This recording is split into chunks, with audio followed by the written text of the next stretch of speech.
Hello friends, ફરી એક વખત નવા ક્વેશ્ચન સાથે ચલો કેવા પ્રકારનો ક્વેશ્ચન આપેલો છે ને કેવી રીતે જવાબ આપી શકાય એના વિશે વાત કરીએ. ક્વેશ્ચન આપેલો છે હી posed as if he blank the prime minister and he has solved the Kashmir issue. એ એવી રીતે બડાયો મારે છે જાણે કે તે પ્રાઇમ મિનિસ્ટર છે અને કાશ્મીરનો મુદ્દો એણે સોલ્વ કરેલો છે. ઓ માય ગોડ, આવું કીધું? હા યસ, ફક્ત ચિંતા નથી કરવાની. પણ સાહેબ આમાં જવાબ યસ અહીં શું કીધું તો કે વિલ બી, વર, હેઝ અને વોઝ. સાહેબ હવે શું નક્કી કરું? આર યુ હિઝ માટે વાત કરીએ તો કે વર ન આવે. તો બસ એ જ તમારી મોટી ભૂલ કે સર વર ન આવે. કેમ? જ્યારે વાક્ય એઝ ઇફનું આપે ત્યારે એ ધારણા કરે છે. યાદ રાખો, આ વાક્ય શું કરે છે?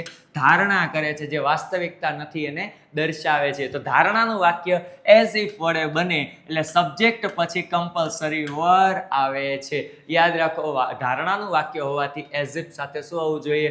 વર. એ જ આપણો રાઈટ આન્સર થશે. ક્લિયર છે ફ્રેન્ડ?